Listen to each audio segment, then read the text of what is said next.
হাওরের বুকে চলছে বৈশাখের মেলা। যদিও এবার বৈশাখে বহু বাধা, বহু বিপদকে সামলাতে হয়েছে এই গ্রাম বাংলার কৃষককে। বিশেষ করে খালিয়াজুড়ি, মদন মোহনগঞ্জ আমাদের বাড়ি যেদিকে আছে ওইদিকে শিলাবৃষ্টি অনেক ফসল নষ্ট করে ফেলেছে। প্রায় 30% ফসল নষ্ট হয়েছে অ্যাভারেজে। তাছাড়া অতিবৃষ্টির কারণে অনেক ফসল আছে আপনার পানিতে ডুবে গেছে।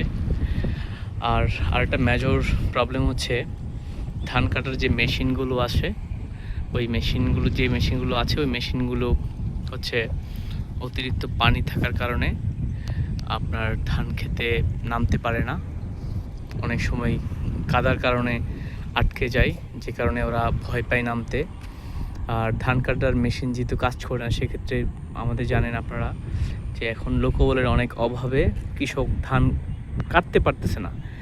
ইভেন অনেকে আছে যে আইডা বলে, অর্ধেক ধান যারা কাটবে তারা নিয়ে যাবে, অর্ধেক ধান কৃষক যিনি কত পরিশ্রম করলো, ধান বর্গা রাখলো, ক্ষেত এত ইনভেস্ট করলো, তারা অর্ধেক পাবে এত কিছুর বিনিময়ে। যাই হোক, এটা হচ্ছে কৃষকদের অবস্থা। আর একটা দুরবস্থা হচ্ছে যেহেতু বৃষ্টি প্রচুর হচ্ছে, রোদের দেখা কম মিলছে, এই জন্য ধানের দর তেমন নেই। 700 থেকে 800 টাকার মধ্যে ধানের বিক্রি হচ্ছে, যে কারণে কৃষক আরও বেশি ক্ষতিগ্রস্ত হচ্ছে।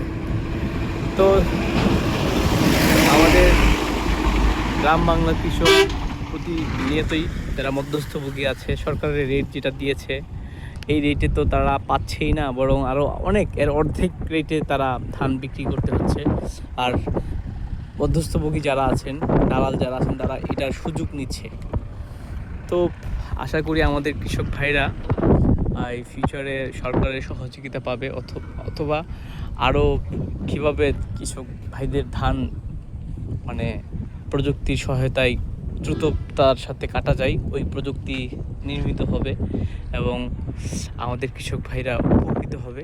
এবং এর জন্য যত পদক্ষেপ বা কার্যকরী পদক্ষেপ নেওয়া যায়, আমাদের উচিত এগুলো ব্যবস্থা করা। আমাদের সরকার যারা কৃষি বিভাগ আছে এটা নিয়ে চিন্তা ভাবনা করা, কীভাবে সৃজনশীলতার সাথে নতুন নতুন বীজ, নতুন আপনার প্রযুক্তি আবিষ্কার করা যায় কৃষক ভাইদের, যে তার ন্যায্যতার ভিত্তিতে কৃষক ভাইরা প্রত্যেকটা স্টেপ যাতে পার হতে পারে, ধান লাগানো থেকে শুরু করে কাটা পর্যন্ত।